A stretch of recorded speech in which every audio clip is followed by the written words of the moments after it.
Pathways to Success program.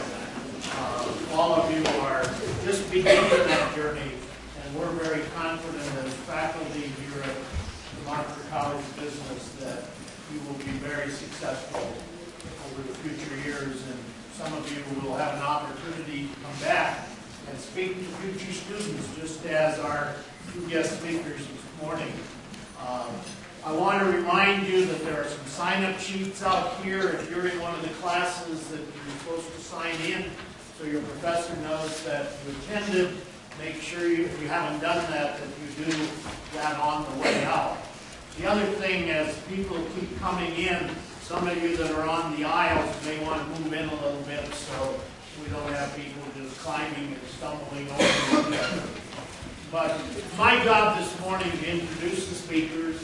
And first of all, I want to thank Lynn Karowski, the director of the Monfort Executive Professor Program, and his assistant, Carol Peterson, for all the work that they've done in putting this together and working with the UNC Alumni Association, because both of these speakers are going to be honored tomorrow.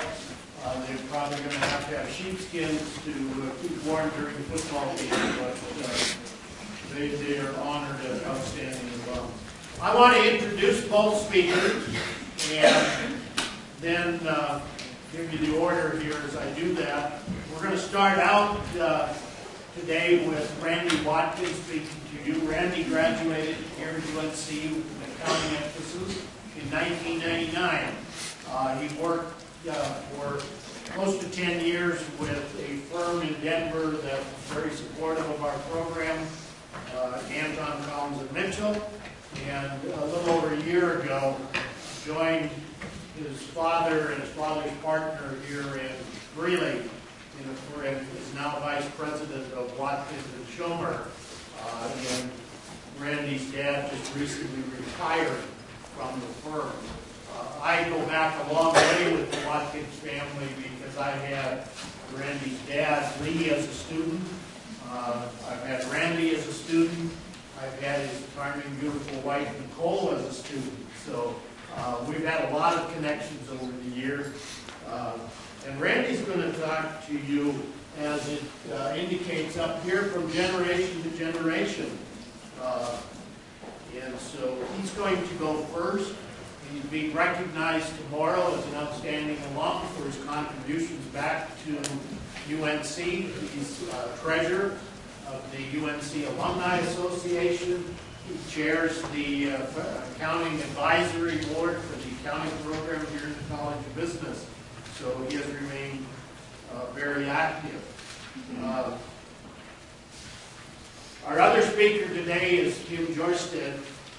And Tim was a student of mine back in the early 70s, and he graduated here with an accounting degree in 1975, I believe.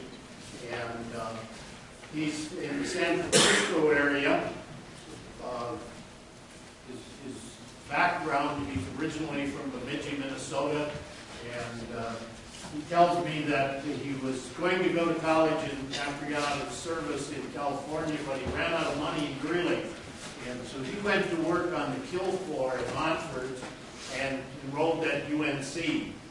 And he's gone on to specialize in the tax and financial planning and that type of thing.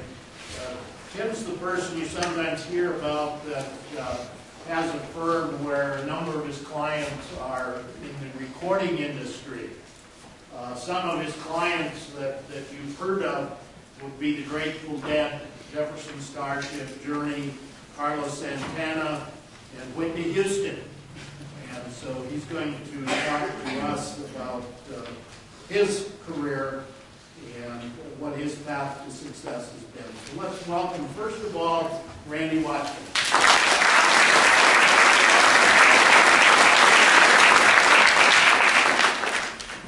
Thank you, Alan.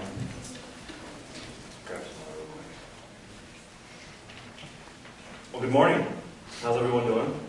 I want to thank you guys all for being here. I'd really like to believe that you're here because you're really not interested in hearing Tim and I speak, but I've heard that some of you have been offered some extra credit. Either way, though, this is an incredible opportunity. I'm really excited to be here. I'm going to start by saying you guys are in for a real treat. I had the opportunity to sit with Tim last night at dinner, and I've actually seen him present before. He has some really amazing stories. I've actually never had the opportunity in my career to work with celebrities, but I was actually on an audit one time a few years back. We were doing a hotel audit in Houston when the NBA All-Star Game was in Houston, and I got to meet Charles Barkley. So if you catch up with me later, I'll tell you the story. It's actually pretty interesting. So this morning I'm going to share with you some of the ideas or things that I've done in my career early on and throughout that I think have helped me be successful. I've broken my presentation up into 3 sections. The first 5 bullet points of the first section, I'm going to talk to you a little bit about what you should do before and during your career in the accounting profession. And then I'm going to spend some time on the 6th bullet point where I'm going to talk about the importance of getting involved with your community in a civic organization and in charitable organizations. And then lastly, I'm going to talk a little bit about protecting your online identity during a time when social media plays such a huge role in the corporate world. So, getting started, things to consider before you start your new job. Study and pass the CPA exam. Once you've started working in your new job, your time is going to become increasingly scarce. You're going to be juggling a personal life with your work obligations, and you're going to have a hard time finding time to study for an incredibly difficult exam. I know it's not always possible, but if you could delay your start date until after you pass a section or 2 of the exam, it'll be a huge help. Continue your research. I'm sure that for those of you who haven't already gone through the interviewing process or who are about to, you're going to do research, or you've done research on the company that you're going to interview with. You've researched the people who you're going to be interviewed by. You've done your background investigation. Don't stop doing that. After you've gotten your offer, you've accepted it, you're getting ready to start your new job, keep researching your company. Find out what's going on. Check out the website. Ask if you can be put on the email distribution list so that you're getting the mass emails and finding out what's going on with the company.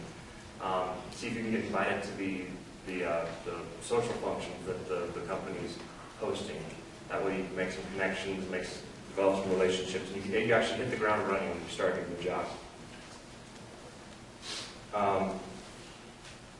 Ask your new employer if there's anything you do to get ready for your first day. It'll show that you take initiative, that you want to be prepared, and that you're excited for your new job.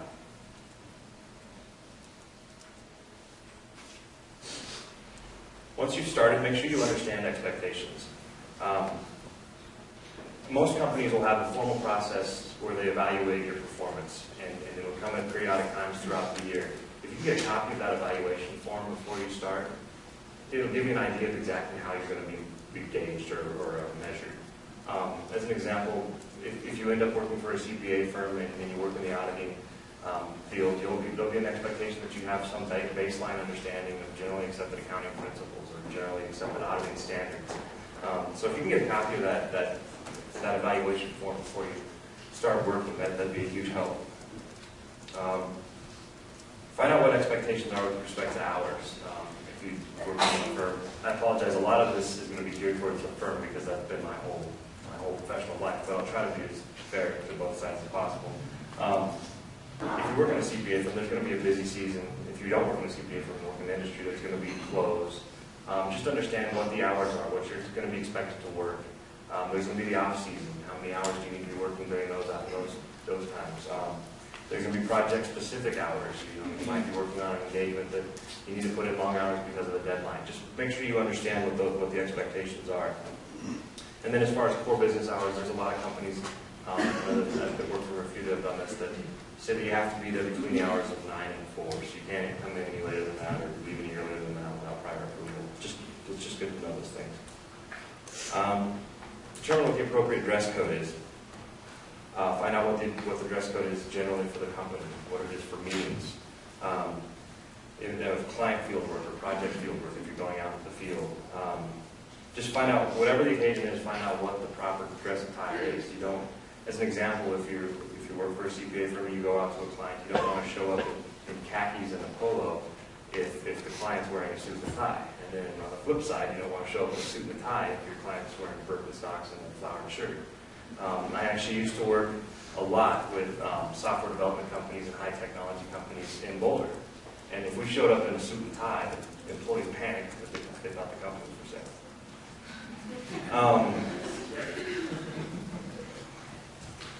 Understand the vacation policy and the approval process. Plan your vacations well in advance. Make sure you get to take that time away. And generally, you're going to have a number of supervisors. You're not going to have just one direct report. So you'll want to coordinate your vacation and with them and with whoever you're going to be working with, and make sure you get it on the calendar. So just when you get started, make sure you understand that process. Request feedback, and don't be afraid to take some constructive criticism. It's the only way to really learn.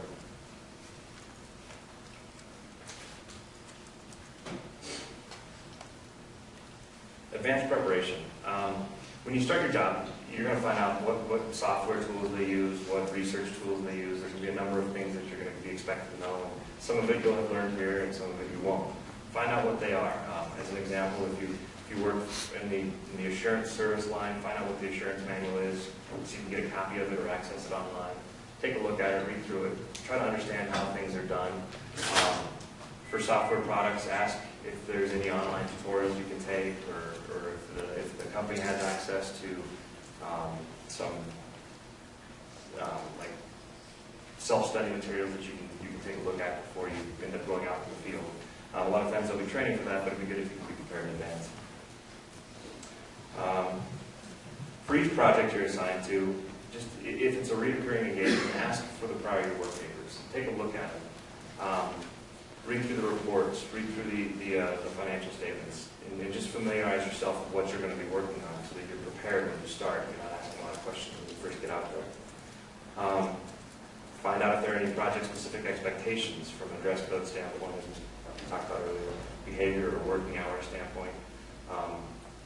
Sometimes the clients like to get in early and they want their auditors there with them. When they work late, they want their auditors there with them. Make sure you know that before you go out in the field, so you're not trying to find things around it. And then as far as behavior, a lot of times you'll find out that there's certain people that that you don't want to go talk to because they're a grumpy old ADP clerk or something. You just want to make sure you know all that stuff. Ask for a copy of the budget for the project and then the roles and responsibility allocation. This will give you an idea of where you're going to be working, what sections you're going to be working on. You can go grab your interim or intermediate accounting book and brush up on whatever sections you're going to be working on. And then you'll also have an idea of how long you're expected to take to do the stuff you're being asked to do.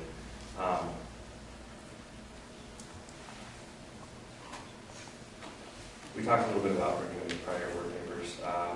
If it's a client engagement, and this goes to both public accounting and private, if you're starting a new audit, research the company, go to their website, find out what they do, download the product catalog, find out what they sell, find out about the people you're going to be working with as much as possible. Again, read the financial statements, read news articles. And this goes on the private side. You may be asked to help out with the due diligence project. Same thing, research the company, do your due diligence before you start. Find out what supplies are needed. Like it or not, you're going to start as a staff and you'll be expected to bring with you the supplies. So, for instance, if you're all going out in the field and you're going to be networking, you'll be asked to bring the hub. You're going to be asked to bring pens, paper, pencils. And just make sure you know tabs, everything. Just make sure you know what you need to bring so you don't get sent back to the office. Get directions and make sure you know how to find the client.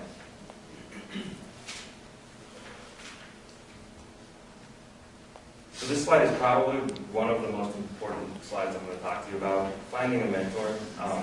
Many firms will have a formal mentoring program, and when you start your job, they'll assign you a mentor.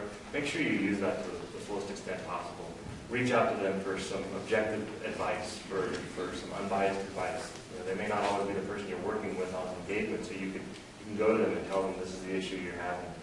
You can also use them to help you progress through your career. A lot of times, the mentor that they assign to you will be a few years ahead of you, 1 or 2 years ahead of you. So they'll kind of have an idea of where you've been. So go to them with questions.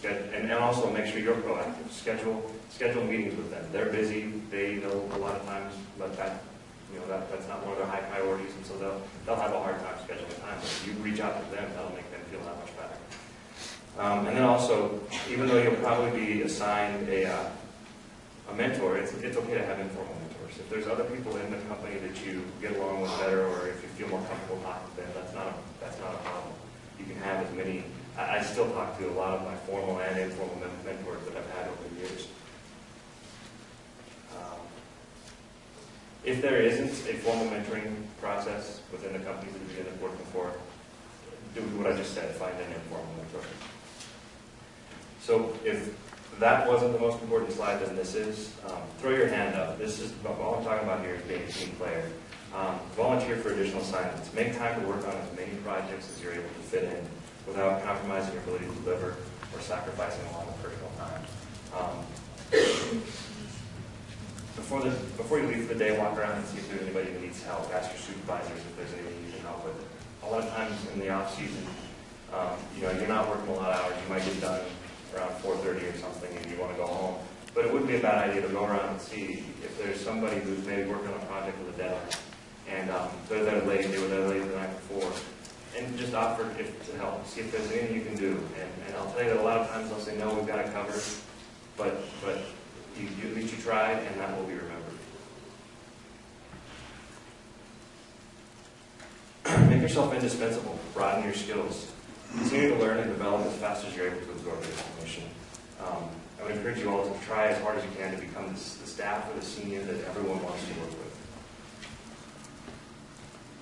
Strive to exceed performance expectations. We talked a little bit earlier about budgets. So if you're given a section, as an example, they may say, it should take you 10 hours to do this section.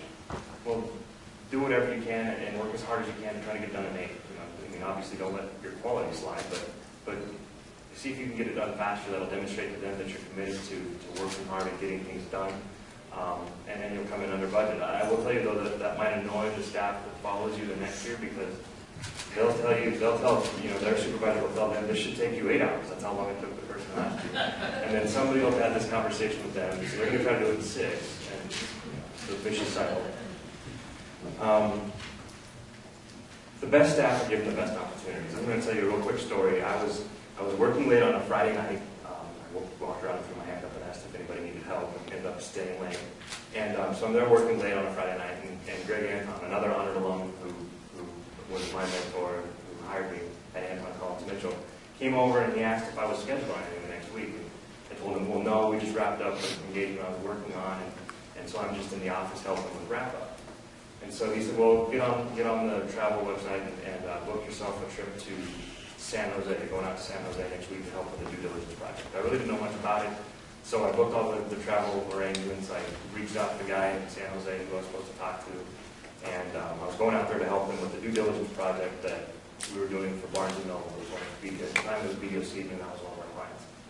And so I fly out to San Francisco, and the staff from San Jose comes and picks me up and takes me out to this company called fatbrain.com. And it's an online book procurement company. And our client, Barnes & Noble, was considering acquiring them. So I get there, and I sit down in the room, and the senior's interviewing me, and he's asking me all these questions about the inventory module in Great Plains. So finally I stopped him and I said, I don't know what Great Plains is. And I was a staff with 3 months of experience, and it turns out Great Plains is an accounting software that I probably should have known something about, but there was a miscommunication, and I wasn't the expert they were looking for. But I got to help out with the engagement. I got to help with all the due diligence, and during that week I played on their softball team. I got to go to a San Francisco Giants game at their brand new stadium. So the next section of my presentation, we'll talk a little bit about getting involved with civic and charitable and community organizations. Just by show of hands, how many of you are already doing this type of thing, volunteering as a in a charitable organization? Okay.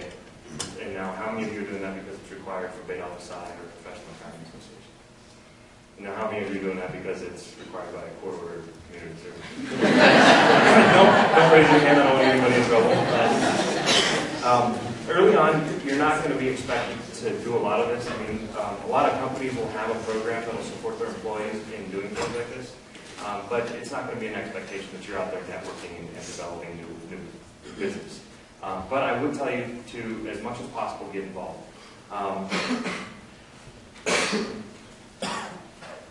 When you consider doing this type of thing, make sure you find your passion and you're getting involved with things that really are important to you. If you don't, then you're not passionate about what you're doing, then you're not going to be as committed or as engaged as you should be. I'll just share with you some of my passions and then the things that I'm involved with. One is helping disadvantaged and at-risk children. And I want to make sure everyone has the opportunities that I've had. And so I started out by getting involved with Big Brothers Big Sisters in Denver. I was in the Sports Buddies program. And then that evolved into my involvement with a group called Denver Active 2030. And that was a group that did just fundraising. Basically, we threw big parties and raised a lot of money. In Denver, there was about 60 of us, and every year we raised almost $1 million that was given out to charities in Denver that help disadvantaged or at-risk children. Since I moved to Northern Colorado, I joined the Northern Colorado group, which is similar but smaller and earlier on in its life cycle. And we're still raising over $100,000 a year that's given out to charities in the Will County and Lambert County areas.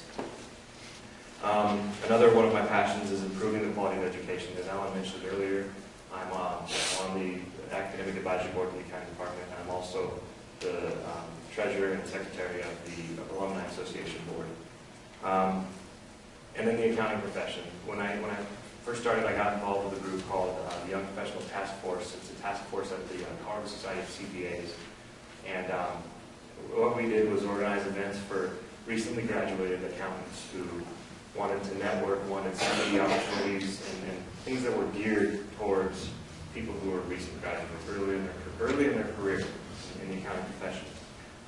From that, I ended up getting involved with a few other organizations, and because of my involvement there, I actually had an incredible opportunity this last July. I was one of 28 participants in the inaugural AICPA Leadership Academy. The chairman of the board of the AICPA this year made it an initiative to create this leadership academy that's designed to identify emerging leaders in the United States, put them through a program, and then find appointments for them in the upper level boards and committees of the AICPA. And from that opportunity, I ended up recently being appointed to the executive committee of the AICPA Government Audit Quality Center, which is a center that was organized for CPA firms who do governmental audits and improves their quality. So everything builds upon something else. So,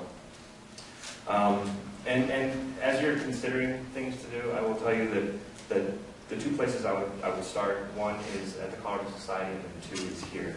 Just stay connected with the university. Make sure your employer does the same. I'm sure you've all heard that there's the 3 T's that these types of organizations are interested in: time, treasure, and talent. Early on in your career, you're going to have a lot more time and talent than you will treasure. And so these are the types of things that they're looking for. They want volunteers, they want people who can serve on boards or committees.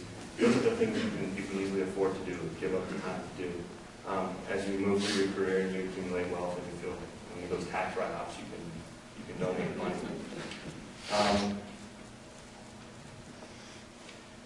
If you do have an opportunity to join a board of directors, I would tell you that they always think that we should be treasurers. As accountants, we like to count money and keep track of things, so you want to be a treasurer. But avoid that if you can. I mean, it's not a bad position to be in, but try to get that top spot, be the president. That's where you have the leverage to make a difference.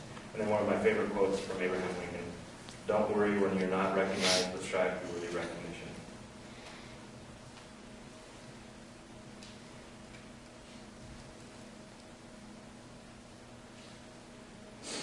Okay, protecting your online identity.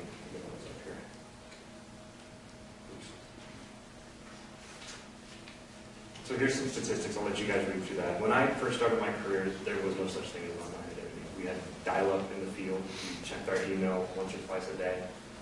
Social media was a phone number on a bathroom stall. I didn't really have to worry about any of this stuff, but I will tell you that, and I can't stress to you enough, that everything you post online can and will be accessed and used against you. Do your best to protect your online identity. I'm going to go over a few slides where people made a mistake and they Twittered or tweeted, or they posted something on their Facebook or their MySpace, and it had created problems. So 2 employees of Domino's pizza chain filmed and posted a YouTube video of a prank on a customer's food. The video made its way to as many as 500,000 would-be customers with the help of social media. Both employees lost their jobs and are now facing charges. Domino's decision to defer comment initially resulted in its brand name and online reputation taking a bigger hit. A gate worker for the Philadelphia Eagles was fired for posting a Facebook expletive-laced rant because the team refused to re-sign one of its star players. A job candidate recently tweeted about taking a job at Cisco for a fatty paycheck. Since she wouldn't like the commute or the work, Cisco rescinded its offer. And then you probably all remember Mavericks owner Mark Cuban tweeted a complaint that Denver's J.R. Smith was not called for coming off the bench as Tom Antoine Wright after missing a shot near the Nuggets bench. The NBA slapped Cuban with a $25,000 fine, publicly criticizing the officials after Denver's 103-101 win over Dallas.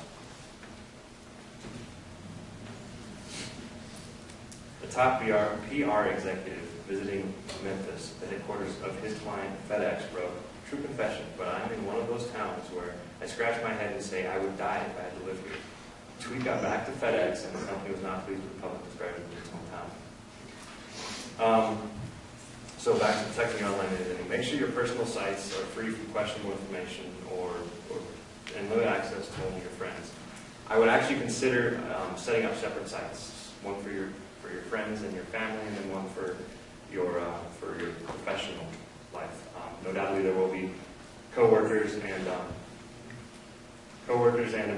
clients who will want to be your friend. Okay, consider having separate sites for personal. We did that. Perform a Google search of yourself and see what information is out there. Only post comments that you're comfortable with coworkers and supervisors seeing. Limit your activities on social media sites while you're at work. Good luck and have fun. Another one of my favorite quotes: "Never let the fear of striking out get in your way." So I'll introduce Tim Jorstad.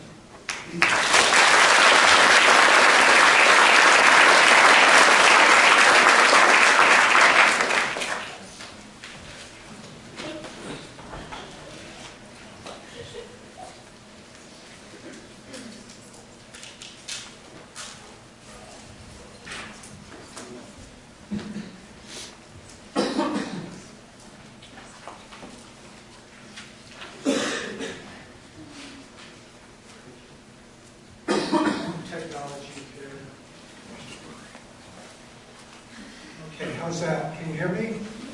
Okay. I would reinforce everything that Randy told you. All of his comments were excellent. You're going to get an excellent, powerful education coming out of UNC, and that's been my experience when I got out into the work world. But I'm here to tell you about probably a non-traditional path that I use my traditional education for. And the topic, the title of my presentation today is Monfort's Kill Floor to the Grateful Dead.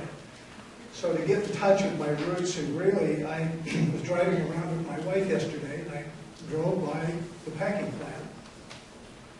And that smell brought back a lot of memories. I don't know, has anybody in here been through that packing plant? Has anybody worked in the packing plant? On the kill floor? No.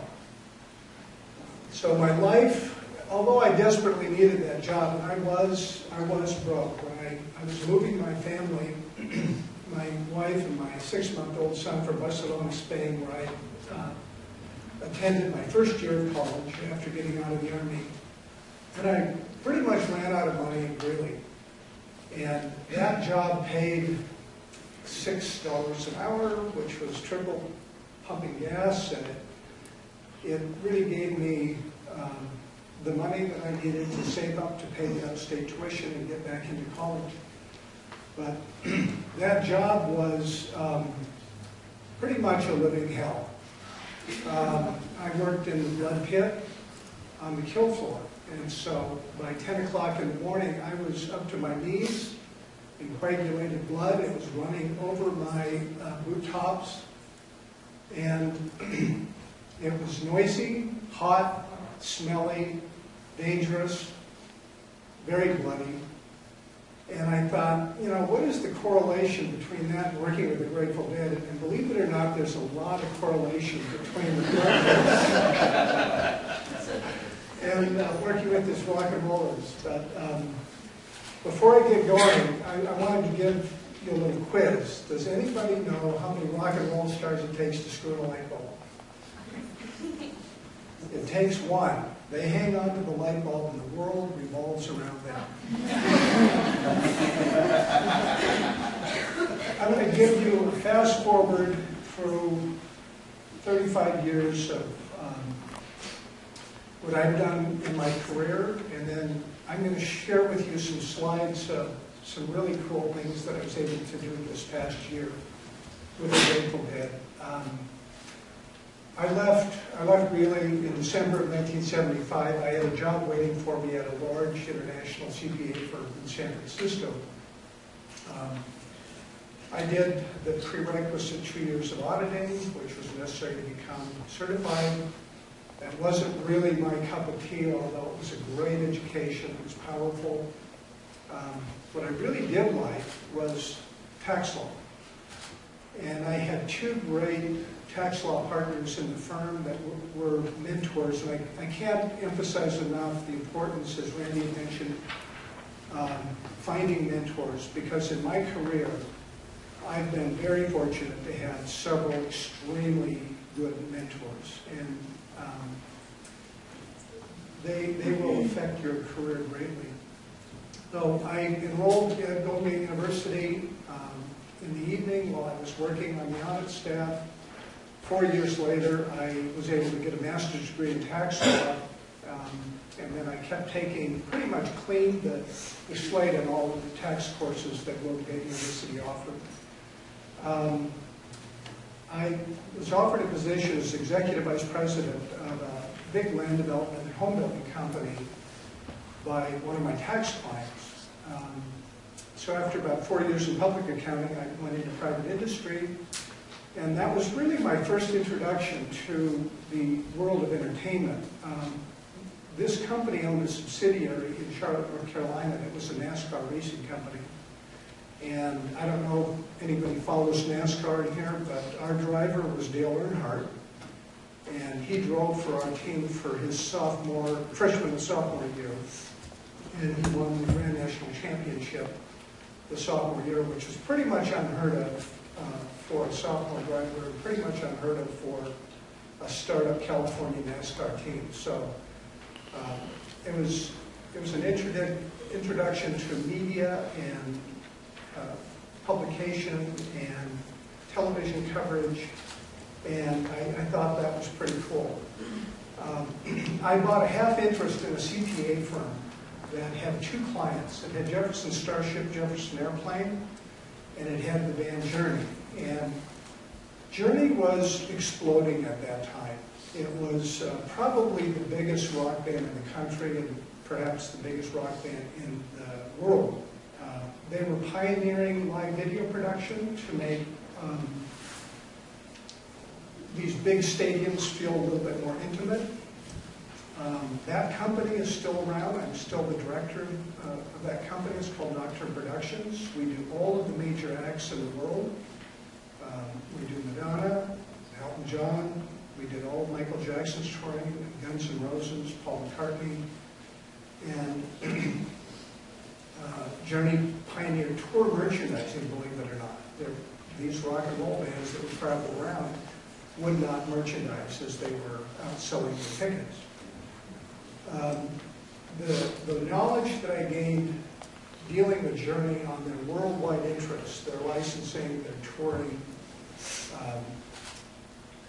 allowed me to bid for the work for the Grateful Dead when the Grateful Dead CPA retired. And Grateful Dead at that time was just exploding.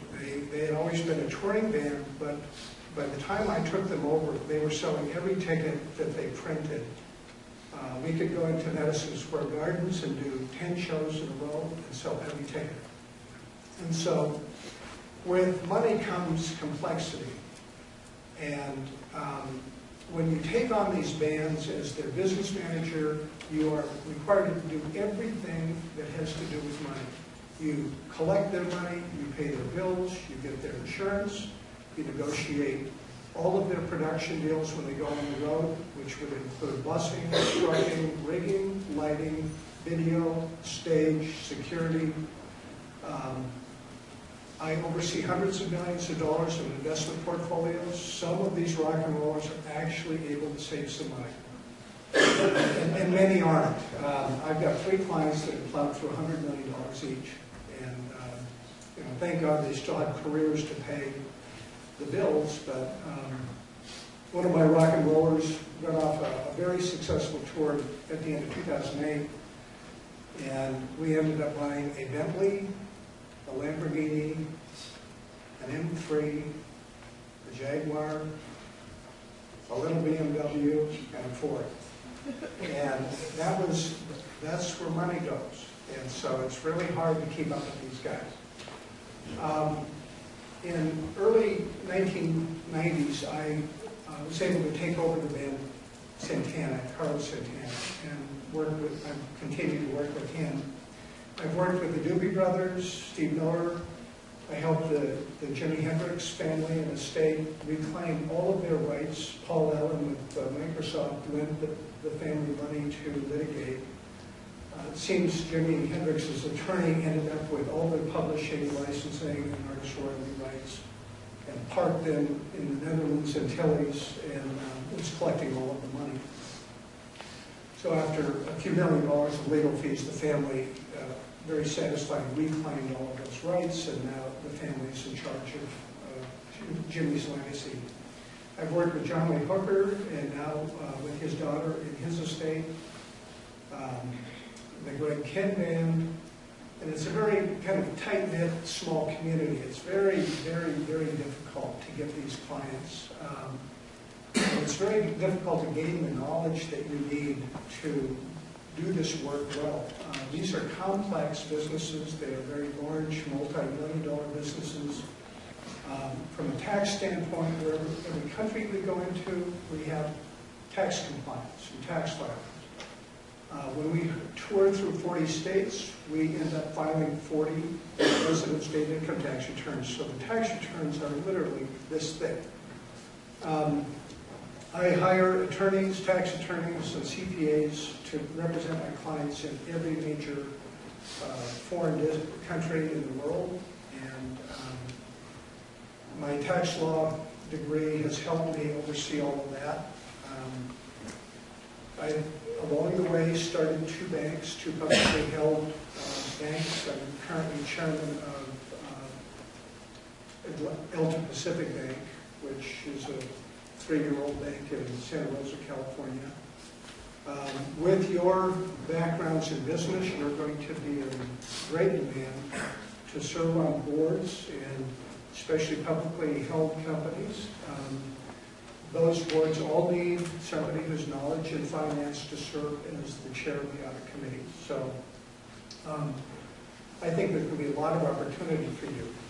But I want to now talk to you a little bit about what I did this last year. A year ago, August, I was asked to serve as CEO of Grateful Dead's touring entity. For the first time in 5 years, they got back together and they were going to do a tour. And they really got back together because of Obama's campaign. We did a show and a fundraiser at the Warfield in San Francisco for Obama in February of 2008. And then we put together this tour for 2009. So I was responsible for basically organizing this entire tour, including negotiating ticket prices, and, selecting venues, and promoting this tour. And negotiating with Live Nation, our promoter, for guarantees and profit sharing and hall deals. But Obama then called us and said, could you help us out with one of our swing states that we're having trouble with? And we were more than happy to do a show for Obama. And it turns out that Pennsylvania was one of the states that he was having trouble with. And more than raising money, because he has the ability to raise a lot of money, he was looking for more of a get out the young liberal vote. Pennsylvania has a very Republican population, except around the University of Penn State. So we agreed to do a show for Obama in October of 2008 and raised about $1 million for him, but more importantly, we raised the awareness and we got out the vote and he carried Pennsylvania. As a thank you for the show that we put on for him, he invited the band to do one of the inaugural balls. So we went to the Mid-Atlantic Ball, and you can imagine trying to get a band and 25 crew and family into Washington, D.C. with 5 million other people, and all they gave us was 4 hotel rooms. And it was a nightmare, logistical nightmare to try and pull that off. I was happy to be, that the band got invited, but it wasn't a great experience for us. So when on our tour in the spring, we were doing a show in Washington, D.C. at the Verizon Center. And we got invited to go see the White House.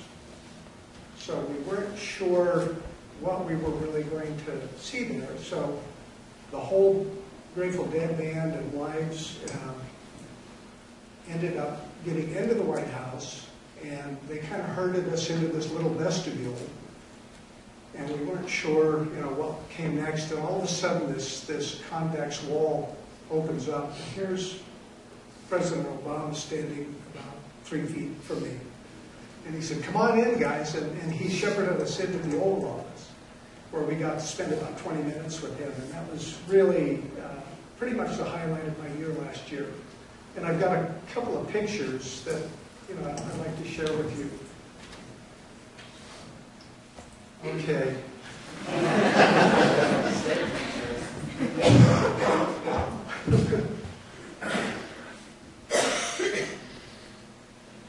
You recognize that? This is the White House. Brock was showing us the desk that I guess this desk was a gift from the Queen of England back in the late 1800s. But going into the Oval Office, it was completely familiar because you've seen the Oval Office so many times. And it's really not a working office. It's absolutely clean. It's really a photo op place. But I asked President Obama what changes he had made to the Oval Office, if any, and he said the only change he made was that there are busts of Lincoln and Washington, and so he substituted the bust of Winston Churchill for Martin Luther King. So I thought that was pretty great. And the windows behind him must be about 2 inches thick, by the way.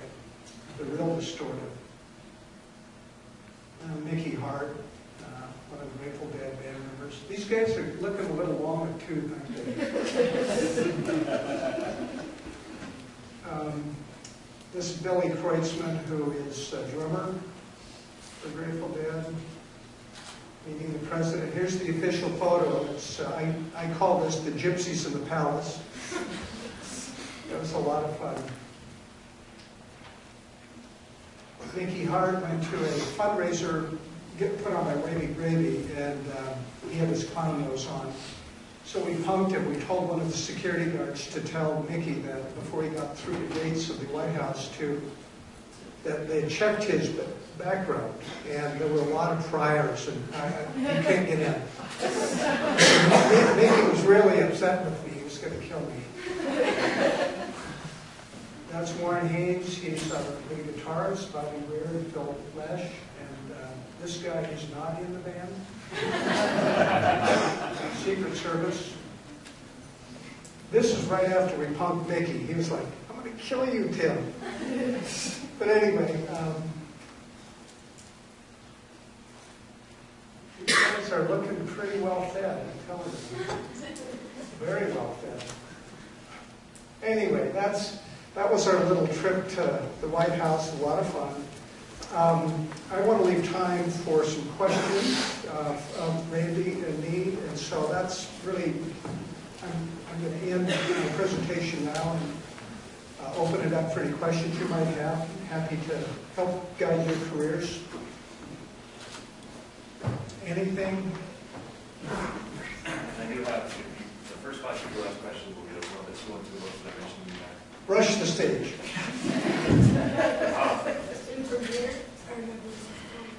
So, it's for you. For your you run like an accounting business. Because I was kind of under the impression, like, instead of running the promotion, they would just do like accounting and marketing. Is it all in Yes. one?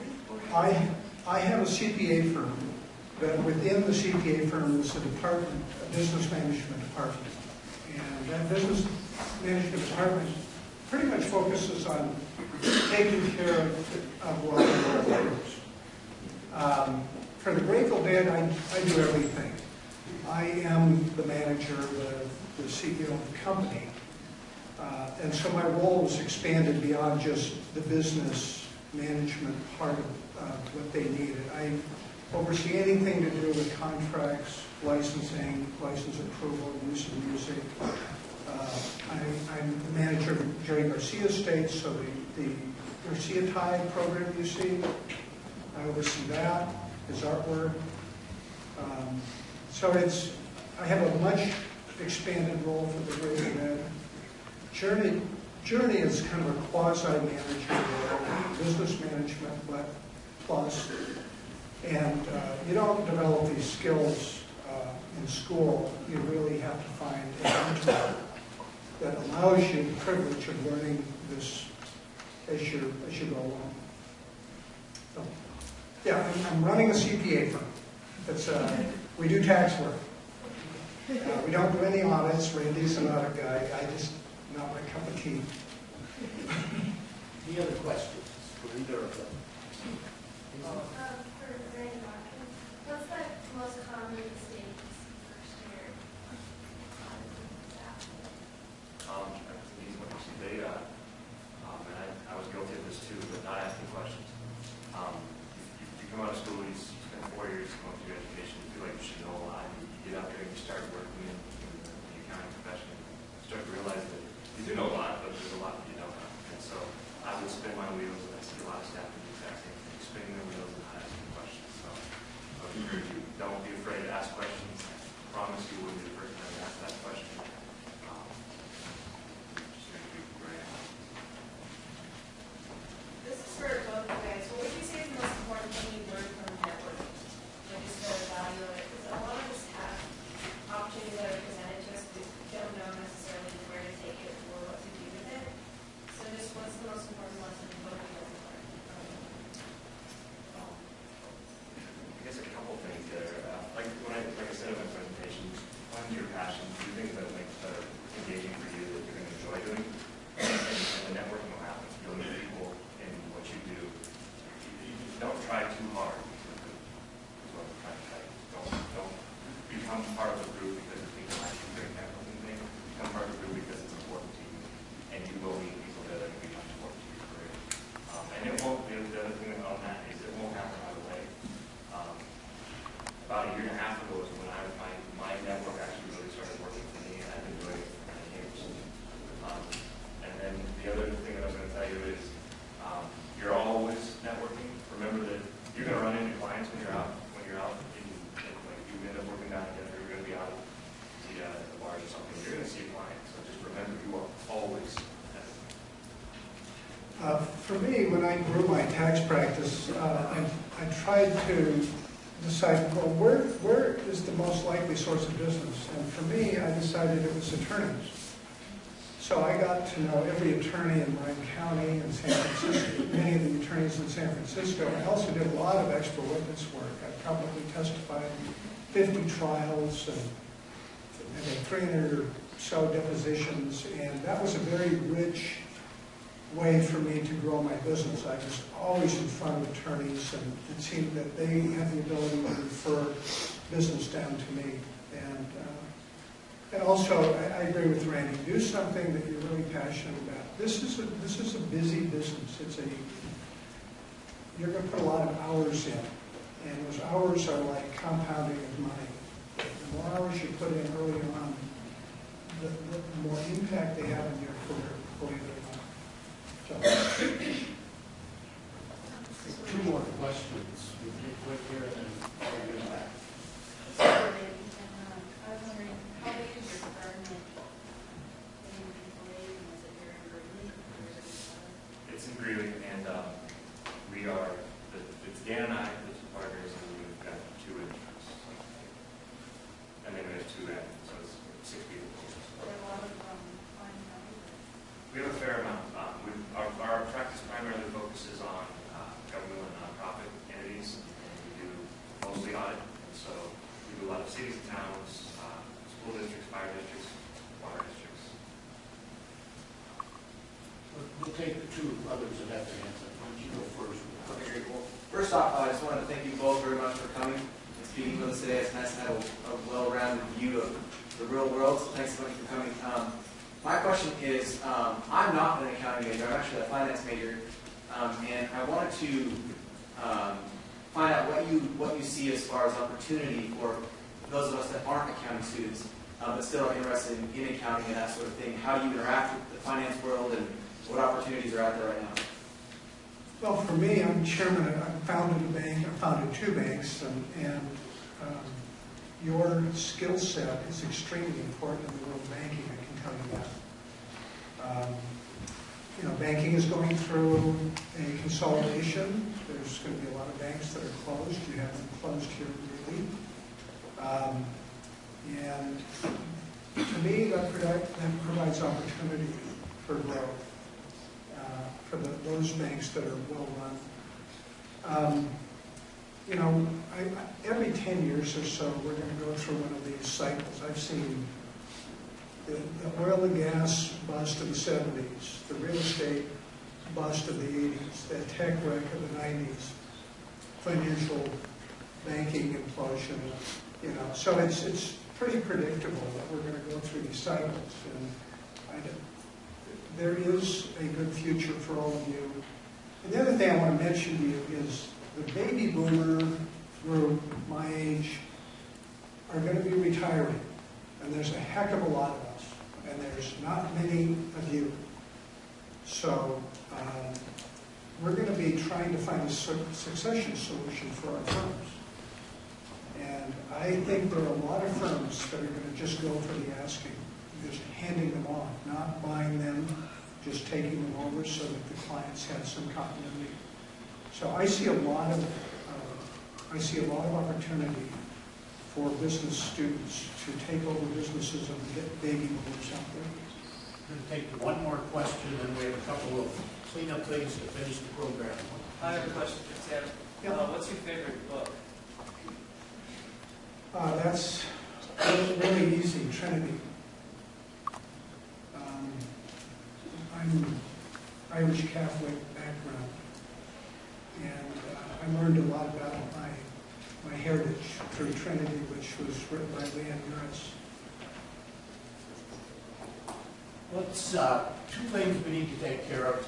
One, I think we need to give them a big round of applause.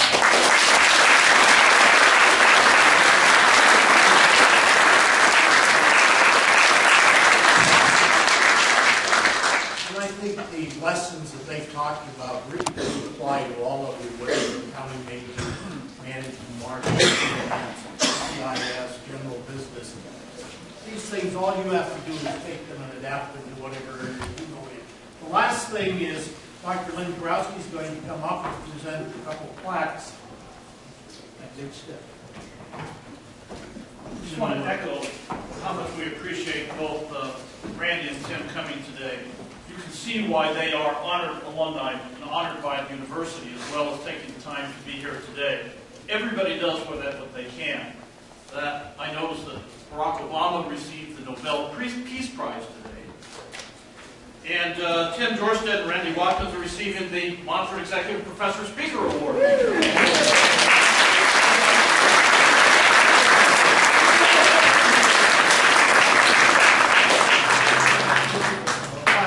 We want to appreciate, and I want to echo the comment that both of them had.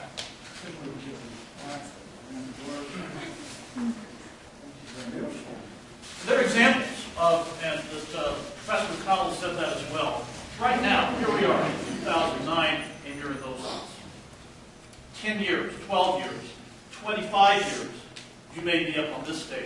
giving back to the university. You're individuals who have given back to the communities, given back to the university. Dr. McConnell and Tim have been very modest. Tim was a major contributor to set up the Alan McConnell Endowed Chair, and a major financial contributor. Randy Watkins has been as well as giving his time, his effort, and his professional services to the accounting department here and to the university and the Alumni Association as well. Giving back to the community is an example of that. Follow up on the one thing that Tim said as well, you are now going out into the workforce. And what we can try to do with the Executive Professor Program is give you some idea of what's going on out there. In a month from now, on November 10th, Ron Alsop, who was a former editor and writer for the Wall Street Journal and has written several books, describes who you are and to know who you are. So Randy has talked about know your employer, and what Alsop is going to do is talk about you, the millennial generation. His book is Trophy Kids, the Millennial Kids Go to Work. And describing who you are as a multi-generational workforce, what you can anticipate when you get out there in the workforce. So we invite you to come back here on Thursday, November 10th at 9 o'clock, and Ron Alsop will be here. On behalf of the Executive Professor Program, the Accounting Department, and Monfort College of Business, it's interesting that Tim not only has gone from the Monfort Kill Floor to Grateful Dead, but he also went from Monfort Kill Floor to the Monfort College of Business. Thank you all for coming.